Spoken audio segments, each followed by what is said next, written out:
Hello? Oh, hey, hi, I'm new here. I just want to say thank you to everybody who has come out today. It's a great day to see a wonderful film. And a special hello to all of our VLP participants. It's our Vegan Living Program. If anybody who is not a VLP participant and wants to know information about it, please stop and see me on the way out. I'm happy to share any information that we have. So again, thank you for coming out today. We are so lucky to have Maratos here today. He is actually featured in the film. He's going to be talking to us today about Veganism is Environmentalism. It's a really great talk. Demos is the communications director at the Sustainability Institute at Malloy College. He's worked in the field of environmental and public policy since 1989. So before it was cool. His work includes integrating concepts of sustainability and environmental ethics and veganism. And again, he's featured in this film. So please enjoy his talk. Demos, thank you for coming today. Thank you, Debbie. Thank you for that welcome, folks. I just want to let you know that anybody who knows me knows that I'm excited to be participating in a program like the Vegan Living Program. Really excited that the program is happening here in Rochester after many years of it happening down in Baltimore, Maryland, and in Long Island, New York. But I think the real recognition should go to you coaches and you pledges. Coaches who are spending your valuable time and your knowledge each and every day to share that information with your pledges. And also you pledges who deserve recognition for making the commitment to explore and live vegan. Before I begin, I just want to sort of talk a little bit about just how significant I think this program is. I honestly believe that programs like the Vegan Living Program are the future of animal rights, environmental activism.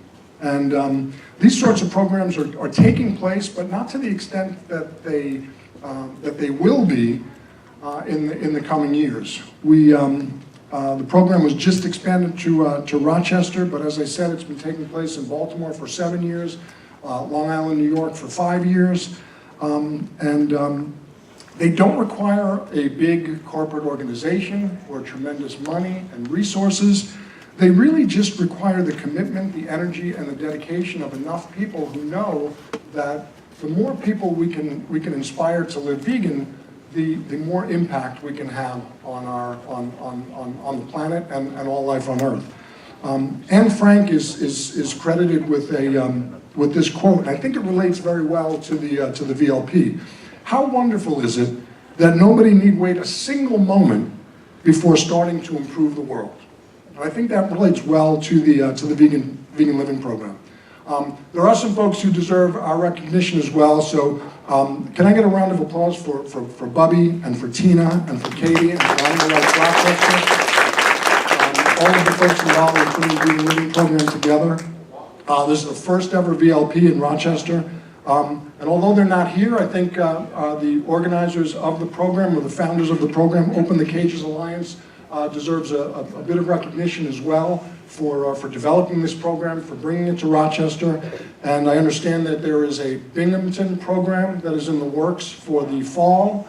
And the organizers the founders of the program were just contacted by some activists in Albany. So it looks like 2019 is going to have a Vegan Living Program in Albany. So anyway, so the title of my presentation is Veganism is Environmentalism. And I want to put the presentation into the right perspective with a very bold statement that was made 14 years ago by World Watch Institute. Let's read it together. The human appetite for animal flesh is a driving force behind virtually every category of environmental damage now threatening the human future.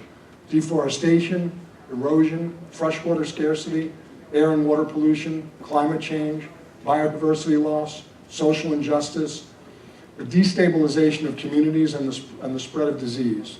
World Watch Institute, for those who don't know, is a globally focused environmental research organization in the Washington, D.C. area. Here's some more perspective on this issue. It's important to understand that since 1961, I should say, individual animal consumption in this country has doubled. And the average number of cows, pigs, chickens, turkeys, fish, and other animals that the average American consumes in a year is nearly 270 pounds. Dairy consumption is in the range of 600 pounds per person per year. This is according to Earth Policy Institute and the U.S. Department of Agriculture. So a little more perspective on this subject. I know this presentation is supposed to be about the environment, but I would be remiss if I didn't offer some perspective on this from a global hunger standpoint. It should be noted that the bulk of the corn, soy, and grain grown in the world today is fed to farmed animals, while 800 million people are currently starving to death, suffering from hunger and malnutrition, including 50 million people right here in the United States who are what's considered food insecure, don't know where their next meal is coming from. Think about that. 800 million people on the planet are currently starving to death. 10 years ago, actually a little more than that now, about 11 years ago, John Ziegler, who was the UN Special Envoy for Food at the time, called the diversion of wheat and corn to biofuels a human rights crime. That's because in 2007, 100 million metric tons of corn and wheat were grown and diverted to biofuels to power our cars and trucks across the world.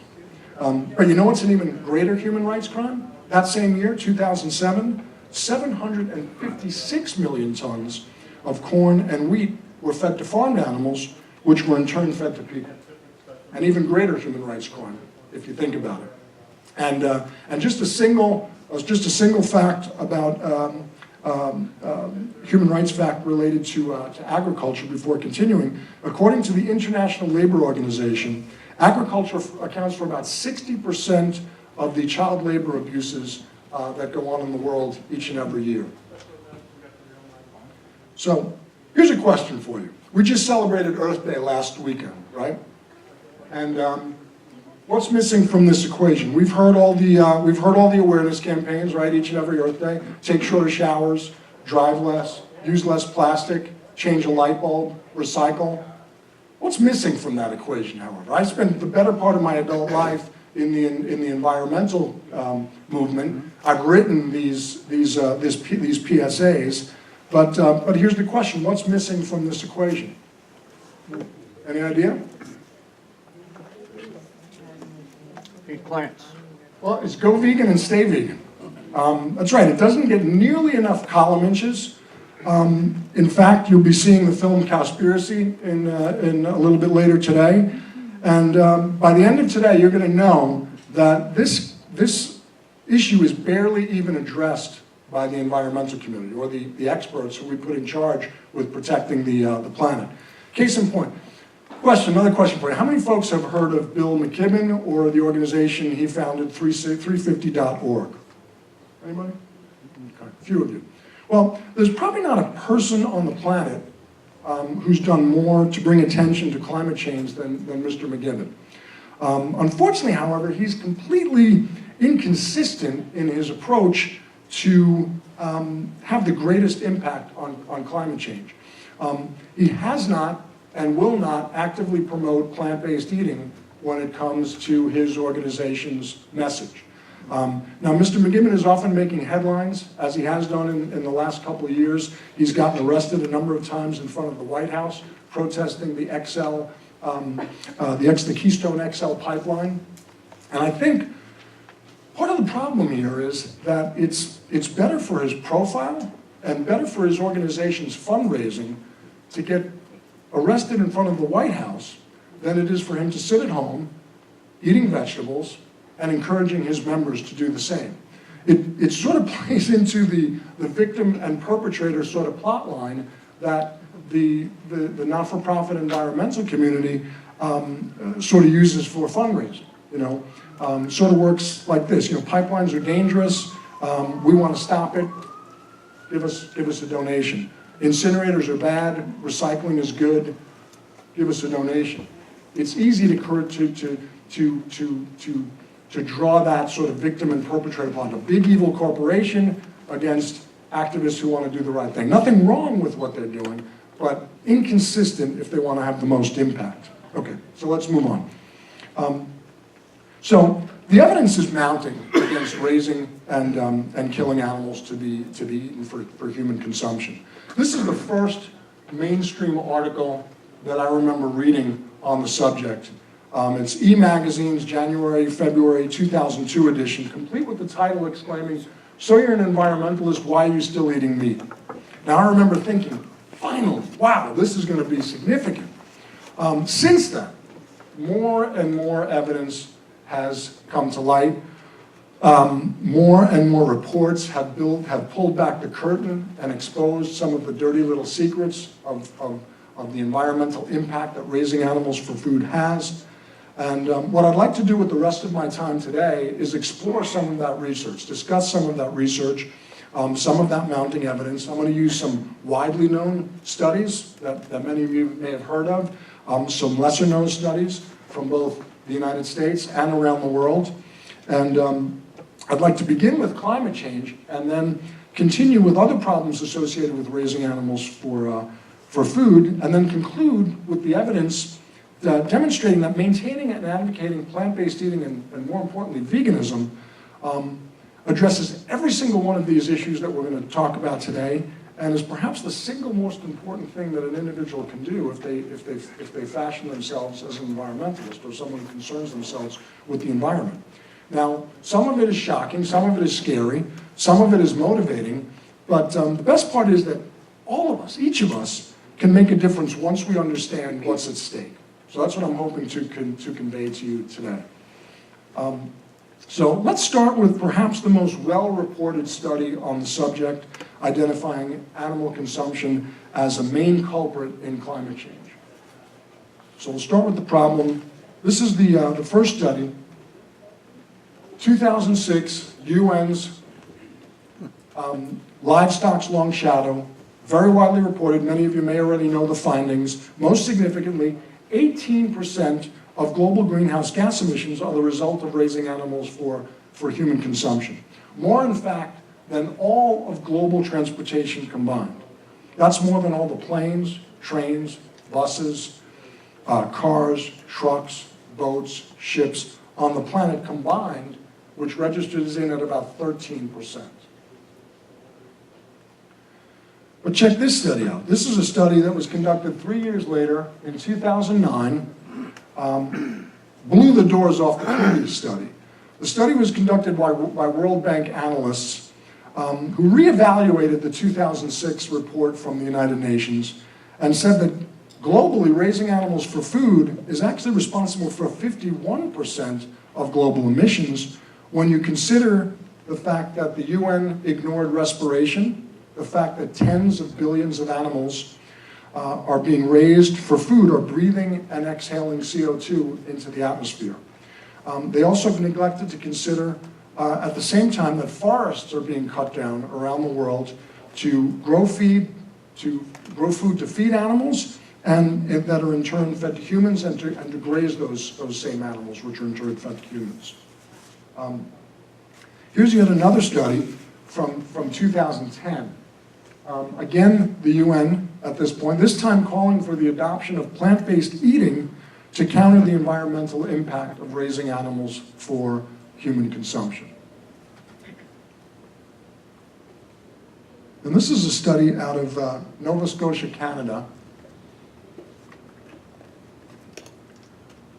In 2010, Dalhousie University in Canada warned that the projected doubling of meat and dairy consumption by 2050 would imperil the planet due to emissions related to raising animals for food.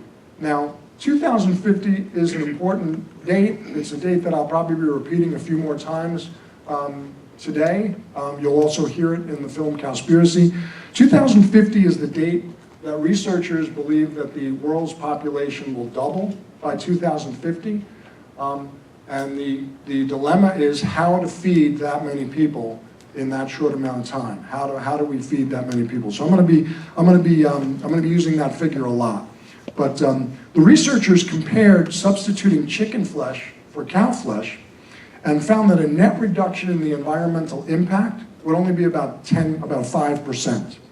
And on a scale of 1 to 100, 1 being the best, 100 being the worst, the researchers concluded that a diet of 100% animal protein ranked 100 compared to a plant-based vegan diet, which rated a 1 on that scale. So just so we're clear what I'm talking about when I say emissions, I'm referring to the 3 most prevalent greenhouse gases: methane, nitrous oxide, and to a lesser degree, carbon monoxide. So I'm going to refer to them as emissions from here on out, just so you know what I'm talking about.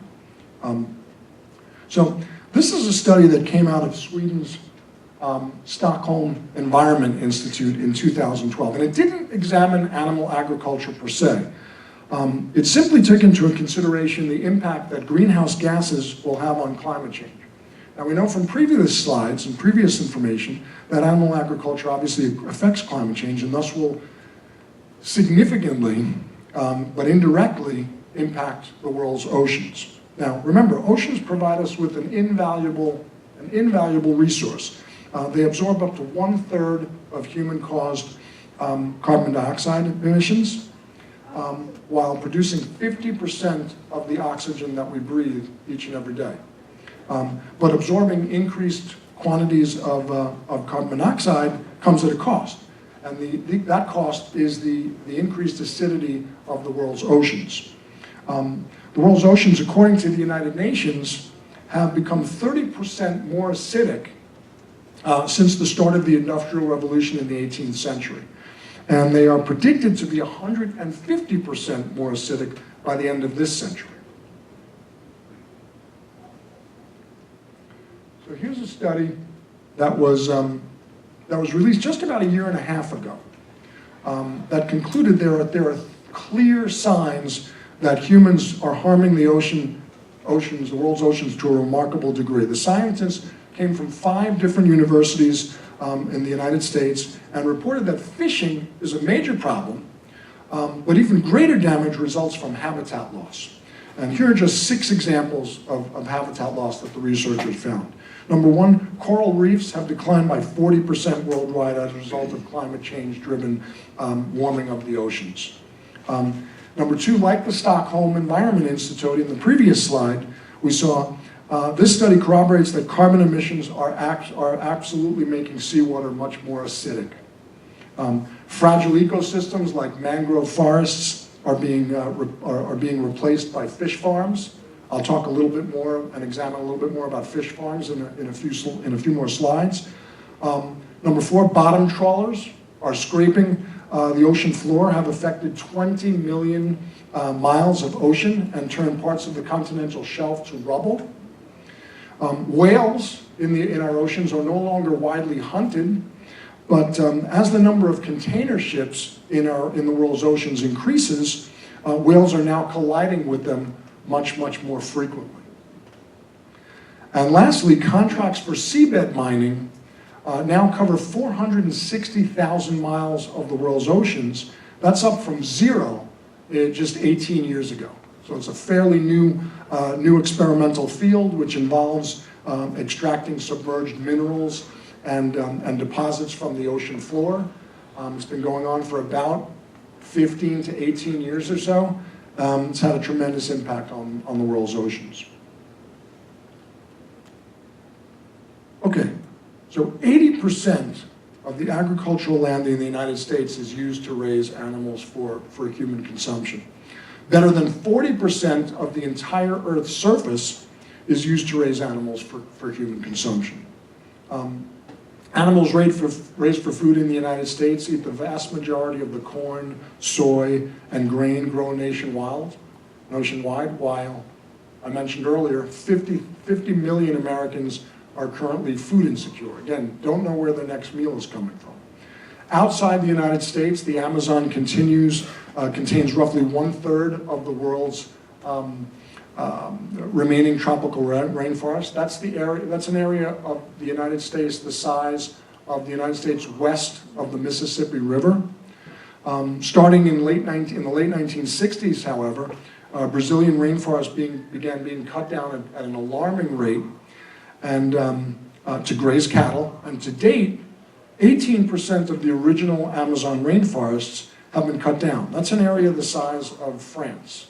And in February of last year, 2017, a report was released by the Monitoring of the Andean Amazon Project. They studied deforestation using high-tech satellite imaging and concluded that 4,446,000 acres of the Amazon were lost between just 2001 and 2015, and that loss was the result of agriculture and pasture for livestock. And of course, something has to be done with the waste that 10 billion animals produce each year, and all concentrated animal feeding operations have enormous open-air wastewater lagoons, often the size of a football field, sitting right outside them. You see that pictured here. The fact is, not only are they very prone to leaks and spills, but volatile compounds like ammonia, like carbon dioxide, hydrogen sulfide, and methane are very often found in these lagoons.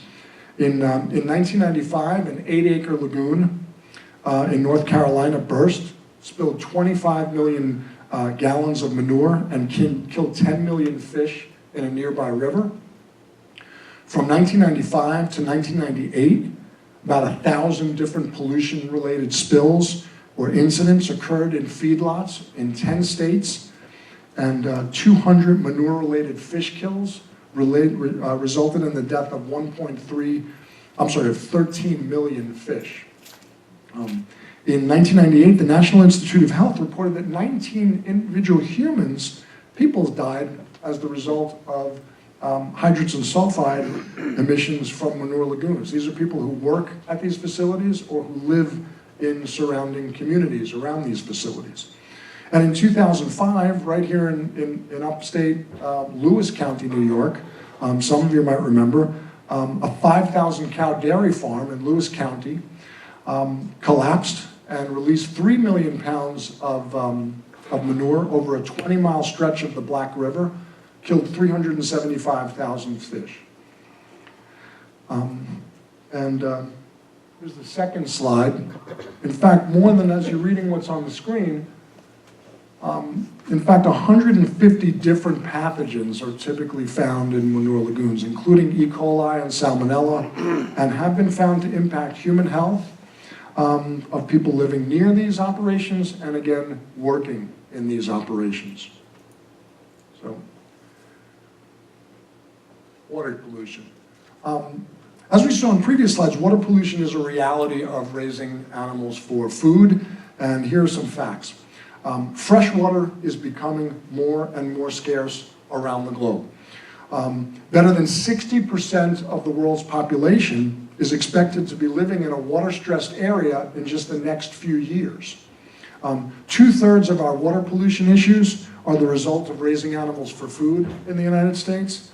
And in terms of water use, I'm gonna read to you an excerpt from the book some of you may have heard of. It's called The Food Revolution: How Your Diet Can Save the World, Save Your Life and the World, by John Robbins.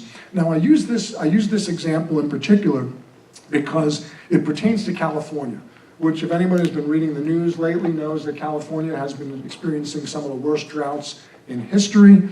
And I just read an article that you can kiss California's agriculture goodbye because of climate change. So it pertains well to California. But here's the quote. Let's say you take a shower every day and your showers average 7 minutes, and the flow rate of your shower head is 2 gallons per minute.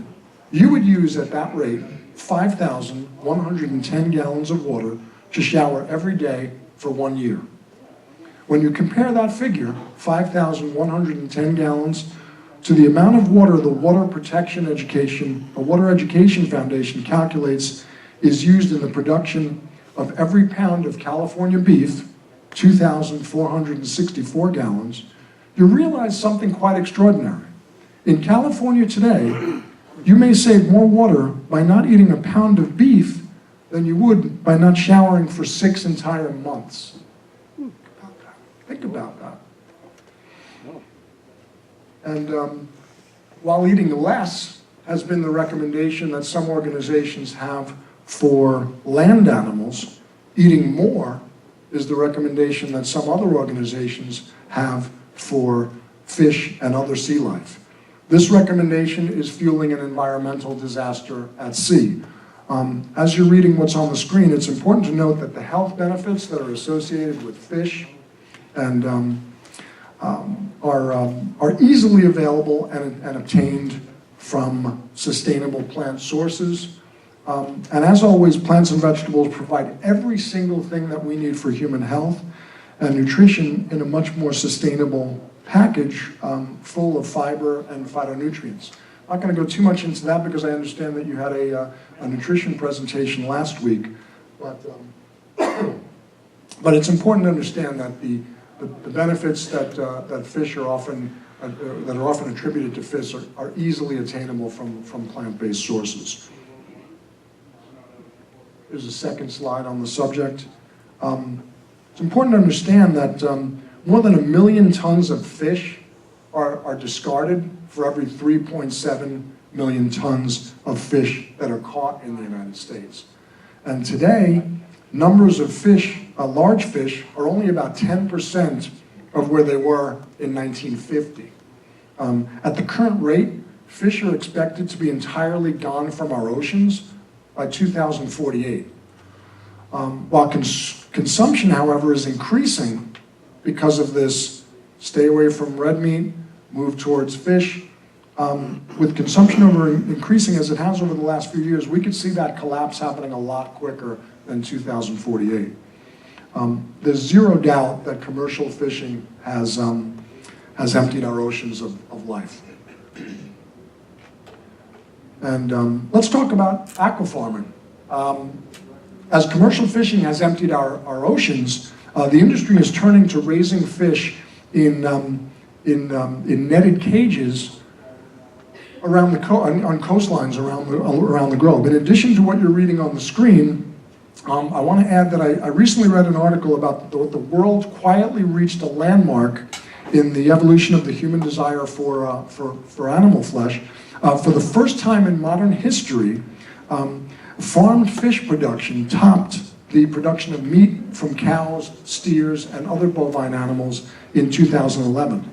And because fish in the world's oceans are almost entirely gone, last year, 2017, may have been the first year that in history that humans ate more farmed fish than they ate fish that were caught in the wild. I haven't seen the figures yet, but that's what the research was predicting. Beyond that, however, the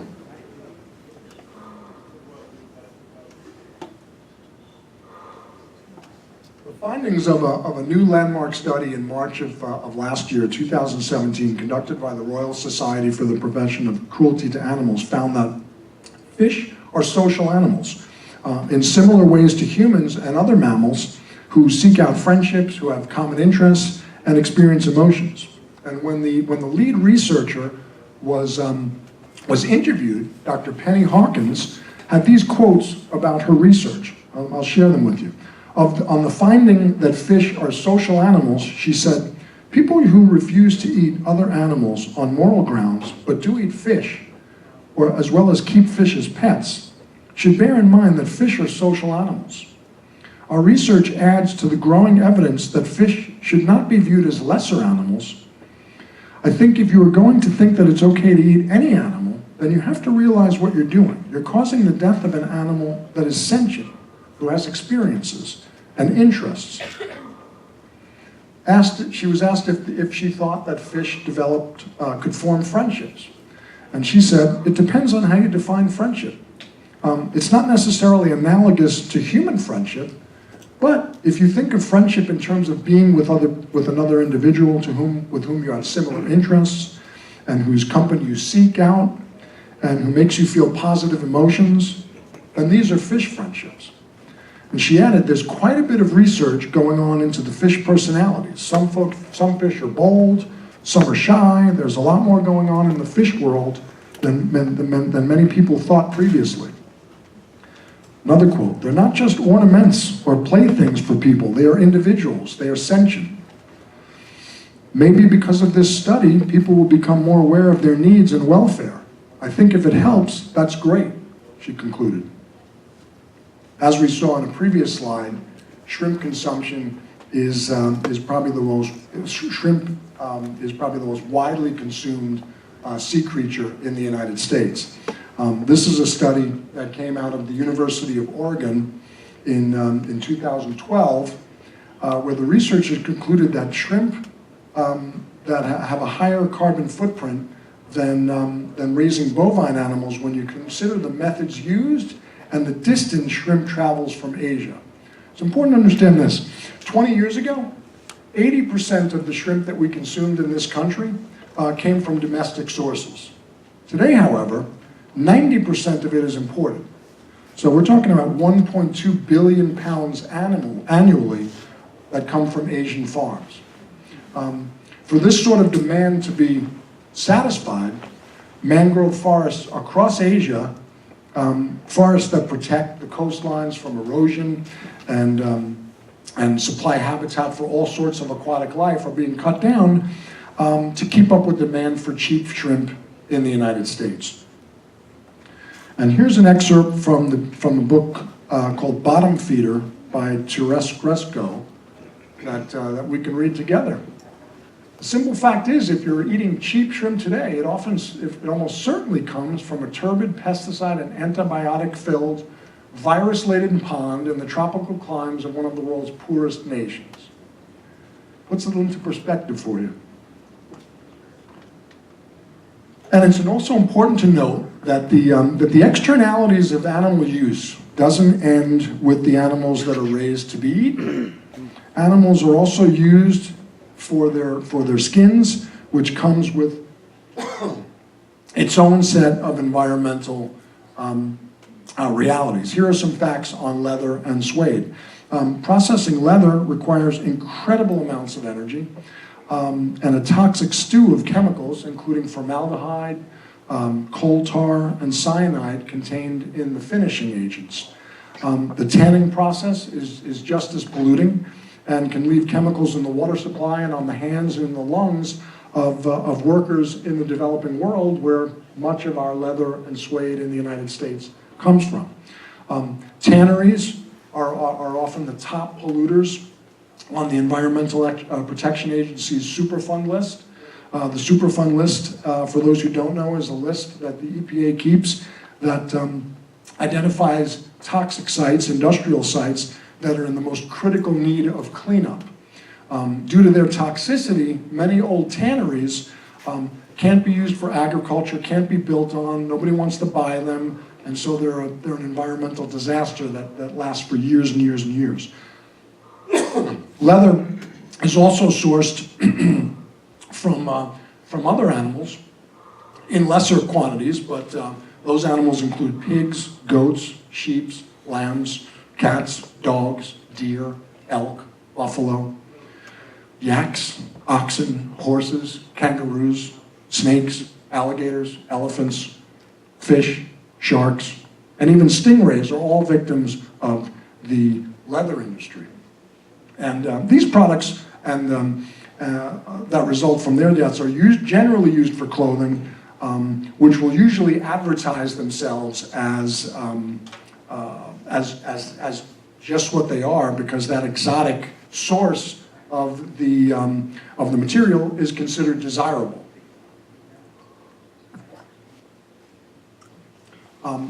Some of you may have heard of slink.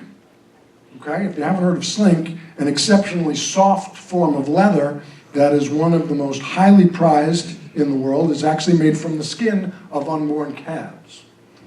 And the fur industry fares no better. Despite the industry claims that fur farms continue to contribute to the same sorts of pollution of rivers, streams, and lakes and other bodies of water that factory farms and the so-called sustainable farms that we discussed earlier do as well. So the next few slides, the next 4 slides are going to deal with proposed solutions, question mark, to the environmental impact of our food choices. So number 1, Meatless Monday. While some might be easily tempted to get behind a slick, marketable campaign like Meatless Monday, it's something I see far too many people in the environmental community getting behind. And I in addition to this infuriating logo and what you're reading on the screen about being meatless one day a week, not being a solution for climate change or for the world's environmental problems, it's also something that I would never promote. Here's why. Promoting Meatless Monday means that we continue to promote the consumption of milk and eggs. 2,500 dairy cows can produce the same amount of waste as a city of 411,000 human beings. And nearly 1,000 gallons of water are necessary to produce just 1 gallon of milk in the United States. More importantly, however, it means supporting an incomprehensible number of cows that are exploited for their dairy products. It means supporting an incomprehensible number of chickens who are still exploited for their eggs. And that's because Meatless Monday advocates pretend that somehow there's a moral distinction to be made between meat, fish, dairy, eggs, when there really isn't. Let me read you a Paul Sauter quote related to Meatless Monday. Paul Sauter is the president of Sauter Eggs, and he is the chairman of the American Egg Board and a board member of the United Egg Producers. So he was being interviewed on a radio show in 2015, and he was asked about Meatless Mondays. And this is what he said. Just back to the other question about meatless. One of the reasons why the egg industry and demand is going up is because a lot of families, like one day a week, are having meatless dinners. And they're substituting those meatless meals, they're substituting eggs for that meatless meal. So there's another good reason why egg consumption is going up in this country. So we don't need to be promoting something that simply amounts to a shuffling around of animal ingredients, because it means crapping out on the planet 86% of the time. And also because it constitutes use and exploitation of sentient life, and there are no moral distinctions to be made between different forms of exploitation. Something that's morally wrong, something that's harmful, doesn't become morally right just because we do it less often, right? Historically, let me add, that Meatless Mondays has been about health. The campaign only very recently became interested in the environment. So up until about, say, 8 or 10 years ago, they were very happy promoting the consumption of fish and other sea life. They stopped because, as we've seen in previous slides, eating those animals are a disaster to the health of our oceans and our environment. But I don't promote Meatless Mondays because I'm interested in the moral position that veganism represents.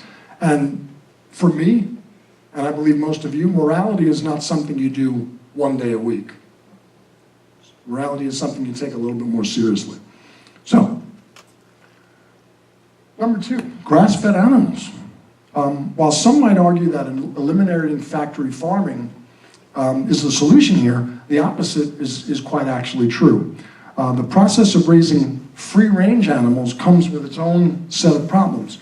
Feed conversion ratios with free-range animals are even less efficient, since animals burn off many more calories when they're moving around as opposed to their captive counterparts. Also, the land mass required for free-range animals is significantly greater. There's a scene in Cowspiracy which I think crystallizes this point about just how much land we would need just to satisfy the United States demand for meat. But even more, just to put it bluntly, even more natural environments would need to be cut down to make room for all of those animals to graze on to meet our demands in this country. And grass-fed animals emit 4 times as much methane because grass is not as easily digested as grains. And organic cattle rely much more on intestinal bacteria when they're digesting grass instead of grain, and this makes them much more flatulent and methane productive when eating grass. And let's consider methane. It's a highly potent greenhouse gas. A single pound of it has the same heat-trapping properties of 21 pounds of carbon dioxide. And then, of course, there are the water issues. On a planet where water is key to survival, animal agriculture siphons off a hugely disproportionate share of this increasingly scarce resource. It can be hard to picture the amount of water involved. So let me give you a couple of examples. The number of gallons required to produce 1 hamburger is more than the average native of the Congo uses in a year. And almost 3 million gallons used to raise 1 single half-ton steer would comfortably float a battleship. Pound for pound, it takes up to 100 times more water to produce animal protein than protein from grain. Organic cattle requires 10% less water than inorganic, but still needs 2.7 million gallons each year, during each year of their lives. That's enough water to fill 130 residential swimming pools. But when we're talking about the amount of water that could easily float a battleship, does a 10% savings really matter? You know, think about it. Look at it another way. If Fred litters 10 times a day and Mary litters 9 times a day, can we say that what Mary is doing is good for the environment? No, we can't say that. These factors lead us to one conclusion. We should be highly suspect of the claim that organic animal agriculture is sustainable.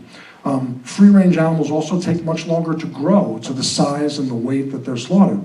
23 months for cows compared to their captive counterparts who take 15 months. That results in an extra 8 months of feed, water, waste, and land use. No comparison.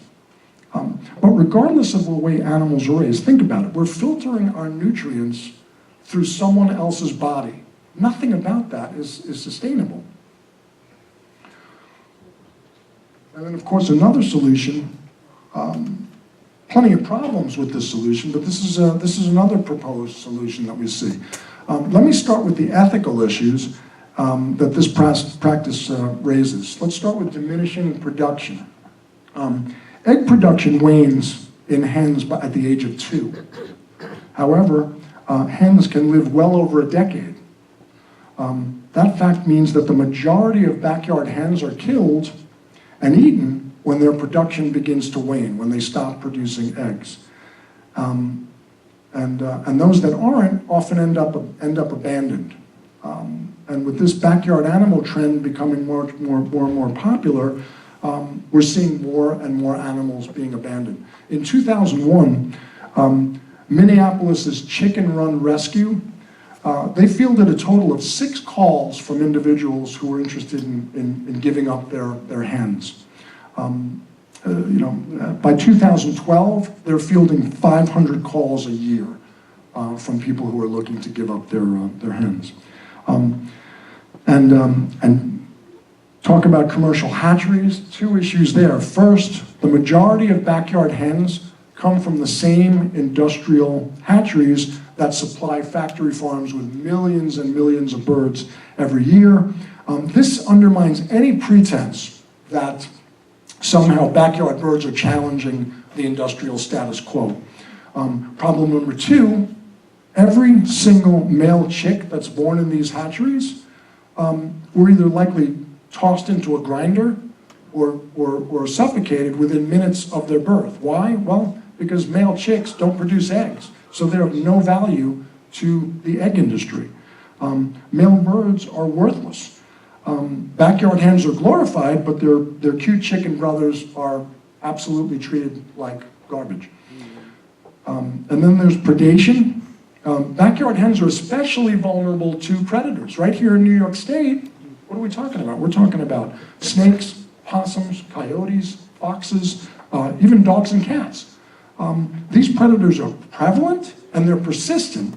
And hens in a cage can't employ their natural defense mechanisms to protect themselves, like hiding in a low limb amongst the tree bush, amongst the tree leaves. So they often find themselves trapped in a cage that turns out to be a lot less secure than was advertised, and they're killed in a way that makes a slaughterhouse look like a day spa when you think about it. And because of that fear of predation, many backyard farmers keep their animals cooped up 20, 22 hours a day because they're afraid of that predation. So again, it doesn't challenge the pretense that these animals are living a free, easy life. And then there's cost. One may become enchanted with the idea of free eggs, but don't be fooled. Building the coop, buying the feed, paying the vet, count the hours spent maintaining the coop and administering care, compensating your neighbor for feeding them when you're out of town, and then grab a calculator. This is the result. One backyard farmer from California told an online chicken forum, "Don't tell my wife, but I think my eggs are costing $40 a dozen." So the sad environmental truth is that feed conversion ratios for backyard farms, backyard animals, is 2, 3, sometimes even 4 times greater than their industrially bred counterparts. Those backyard animals will not only cost more, but they will have a larger and much more unsustainable footprint. We simply can't satisfy the current demand for animal flesh and eggs by raising animals outside of the factory farm model. And we already know that factory farming is a disaster for the environment. Try as we might, as we as humans often do, but there's no right way to do the wrong thing, right? The solution to exploitation is not to move that exploitation to your backyard. That doesn't solve the problem. And it's also, it's even if it was somehow good for the environment, it's critical to understand that the chickens, cows, pigs, rabbits, ducks, which are most commonly bred in backyards, were only ever domesticated for one purpose: to use and to exploit them in some way for our own demands, our own desires. And all animals that are used for meat, for eggs, for dairy, for cheese, for clothing, are the result of generations of centuries of violent, domination and genetic manipulation.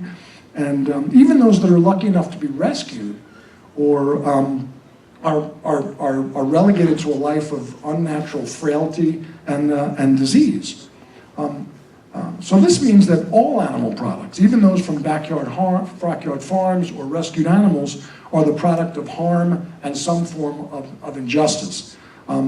Non-human animals don't want to be hurt. They have the right not to be used as resources, and we can live perfectly happy, healthy, and enjoyable lives without using them. And because we have no biological need to eat animal products, we can withdraw our support for this exploitation by making vegan choices like all of you are making as part of this program. And then here's the last solution. Here's another question for you. How many folks have heard of the locavore or the 100-mile diet? Okay. In recent years, we've seen the advent of this way of eating, whereby out of the concern for the miles associated with getting food from farm to plate, people only eat products that are grown within a certain distance of their homes, okay? It's touted by some as the environmental diet. Research, however, indicates the opposite.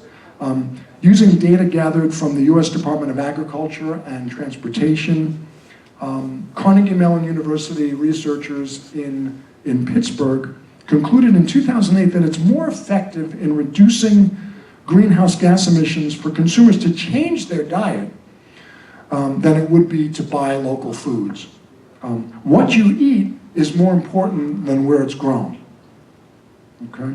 The researchers concluded that eating vegan would save the greenhouse gas equivalent of driving 8,000 fewer miles a year, while eating an all-local diet saves the equivalent of just 1,000 fewer miles per year. Again, no comparison there. There's other reasons to eat local, supporting local farmers and so on, but from an environmental perspective, doesn't make too much sense. The old adage, you are what you eat, is becoming a recipe for success when it comes to global climate change and the environmental problems that we're dealing with. Okay.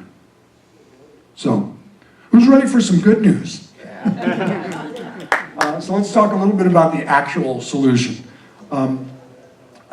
Start with this one. Just a few months ago, actually just about a year ago, I should say, the Global Challenges Foundation conducted an international survey of more than 8,000 people from across 10 different countries, and found that 84% of the people that they surveyed were ready to make behavioral changes like what they ate, including 71% of people asked in this country.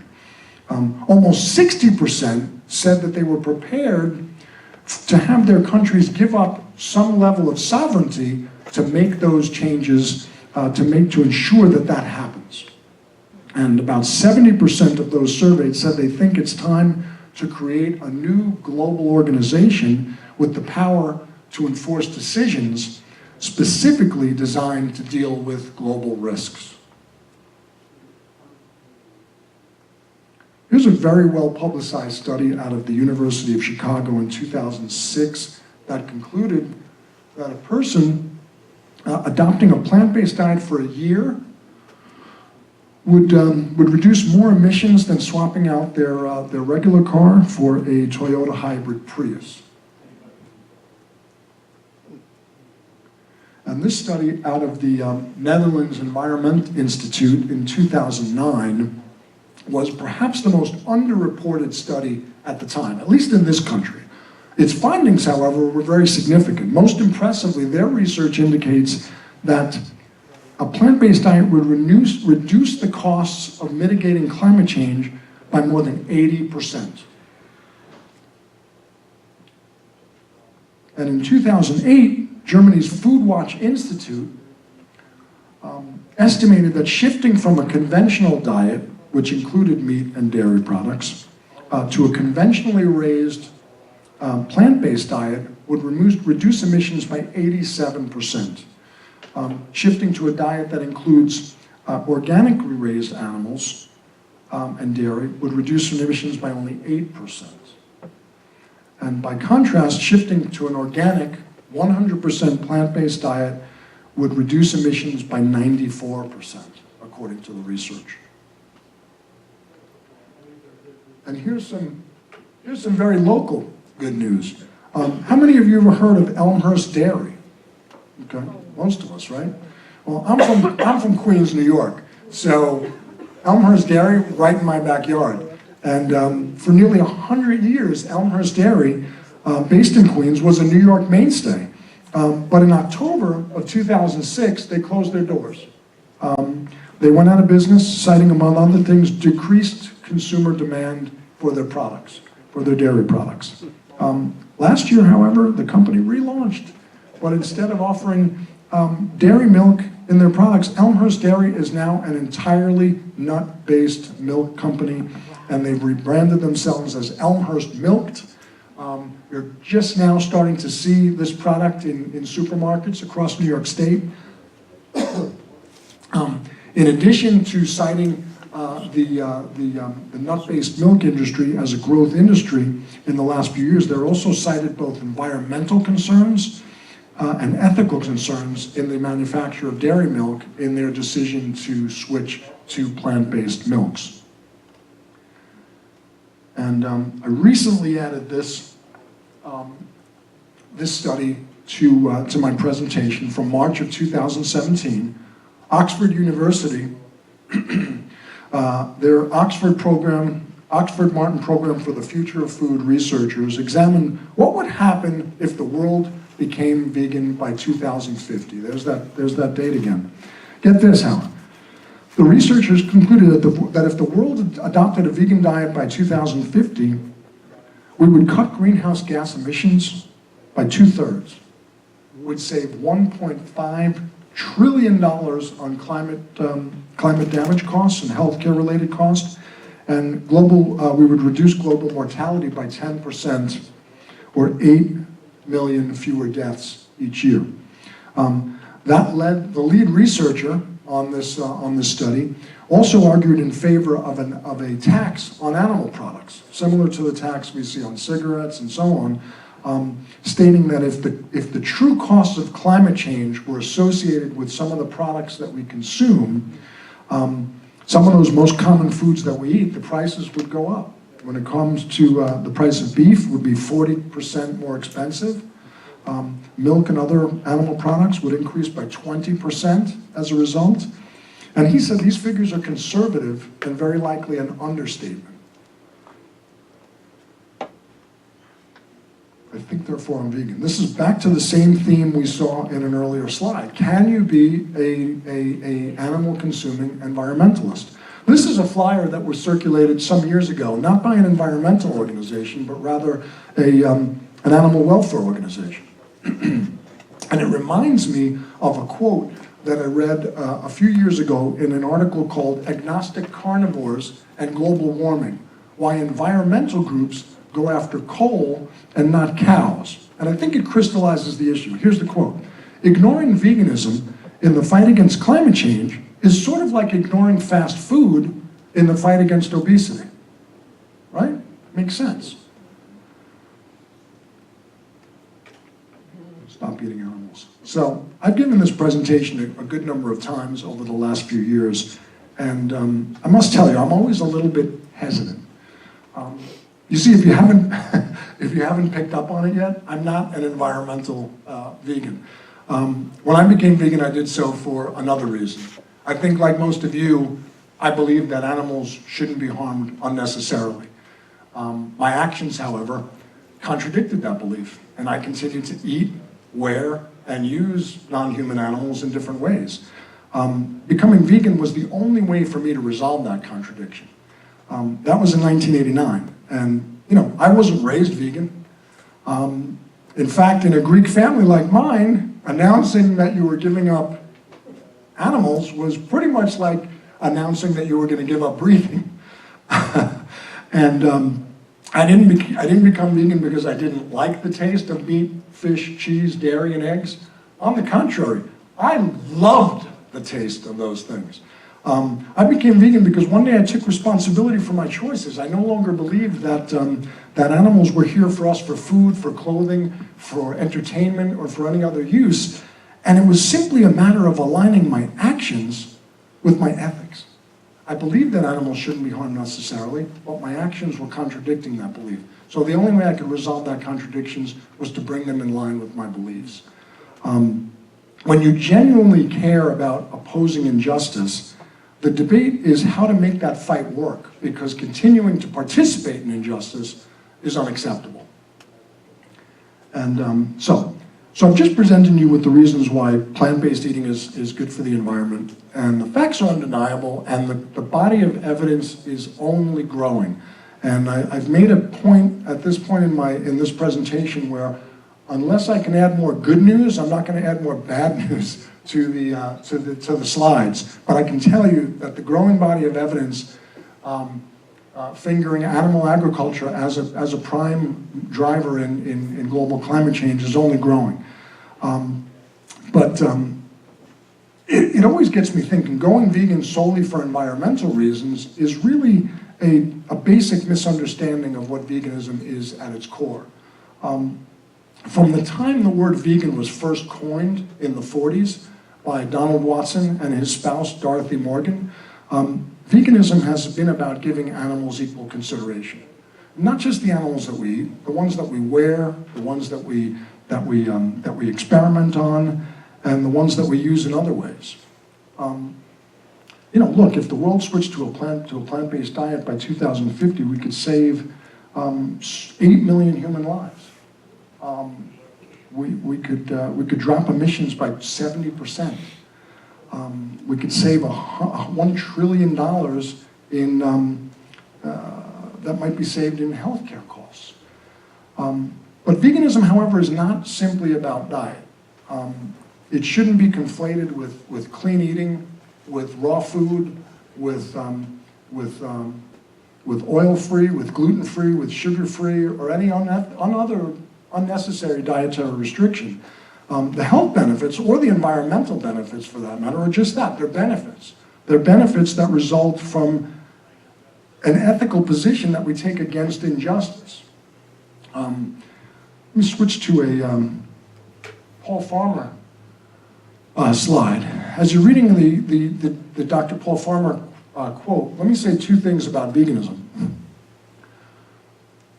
Being vegan is your everyday statement that things are not right as they are, and that you're one more person standing up to be counted in opposition to the exploitation of animals. It's the refusal of a system that produces enormous profits at the expense of animals who are just as sentient as the family cat or dog that we share our homes with. Now, I don't want to be misunderstood here, so let me be clear. I'm glad to have people adopt a plant-based diet for environmental reasons. My point is, however, that an environmental thrust alone is a rather insufficient basis for a long-term vegan position or for a movement that's seeking to gain important rights for animals. To put it another way, going vegan solely for environmental reasons is sort of like someone who proclaims that they're opposed to genocide because the process by which people are killed has a big carbon footprint. Now think about that. I know that's a provocative thing to say, but think about the point I'm making. Yes, the person is opposed to genocide, but all of us would argue that a person making an environmental argument is really missing the point and failing to see the larger point is that genocide is profoundly disgusting and wrong because it violates the inherent rights that we feel all humans should have, the right not to be used as a resource. Veganism is and has always been about animal rights, and those of us who are concerned about the environment should absolutely adopt a plant-based diet. But beyond that, those of you who are concerned about the environment, about animal ethics, about health, about global hunger, should absolutely should go vegan and take a strong animal rights position. No other ethical position has a farther reaching and more profoundly positive impact on the planet and all life on Earth than choosing to live vegan. My friend Jameson likes to say, and I agree with him, he says, we don't create change by not participating in injustice, we create change by speaking out against it. And that's why I'm here, because it pains me that we could be doing so much more and that we're not. And what I'd like to add to my buddy Jameson's quote is, we need not be silent about the environmental benefits of veganism, or the health benefits for that matter. But when I do address these benefits, I like to point out that while great, they're very much incidental to the grave moral wrong of breeding and unnecessarily killing the innocent. So with that, folks, Damien and I thank you for your time today.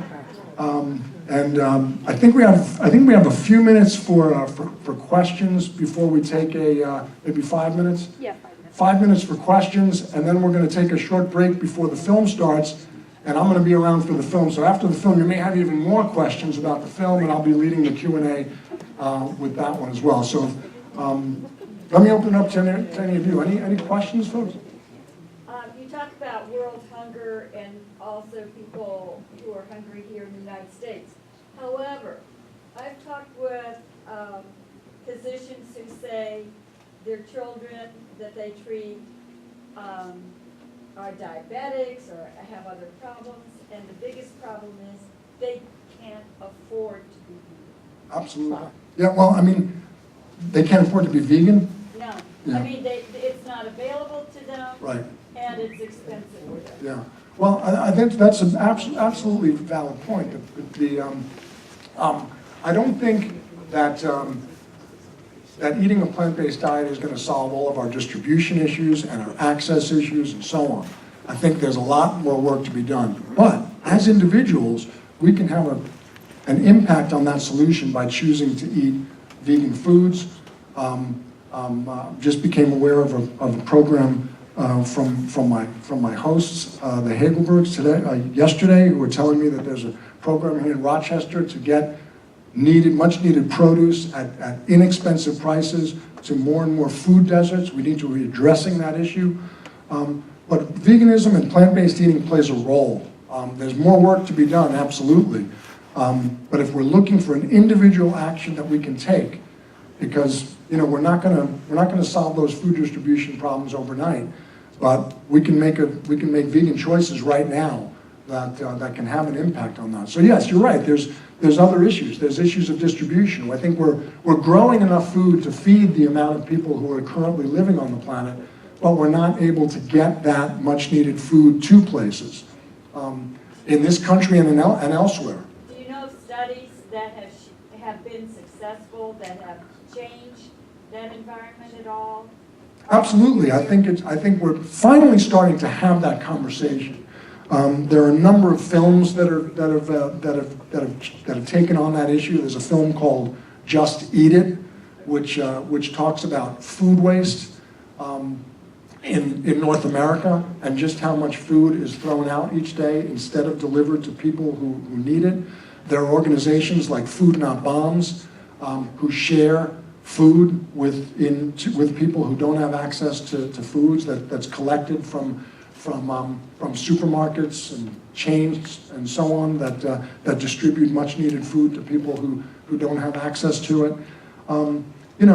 Food deserts are a large problem, and when you live in a food desert, you're more likely to stock your shelves with things that can sit there for months and months and months than you are to put fresh groceries on the shelves. And people in food deserts often are dealing with obesity issues because of the food choices that they have available to them, and so on. So it's solving our food crisis in this country is going to take a lot of work. But veganism is a key component of that, and those of us who can make that choice should be making that choice. And the staples of vegan eating are very inexpensive. If we're talking about beans and rice and so on, veganism doesn't have to be expensive. If you shop at Whole Foods, veganism is expensive. But if you shop at Whole Foods, being being an omnivore is expensive. And it doesn't have to be. You can find vegan options in every single supermarket in North America. It takes some investigation. I've spoken with some folks here today, coaches who have taken their pledges to, on shopping trips to introduce them to foods in their local supermarkets that are available. I think that's an important step. They're out there. They're available. So many resources online and so on that can help you and steer you in that direction. We need to take a break? Okay. So we're going to take a break, folks. Bobby, how long do you want to take a break for? What time do you want to reconvene? Okay. Okay, folks, so I think we're going to take a 5-minute break, so we're going to reconvene at like 2:07 for the beginning of the film. And I'm going to be around afterwards, so if anybody wants to chat or, we're obviously going to conduct a Q&A afterwards. So thank you very much, folks.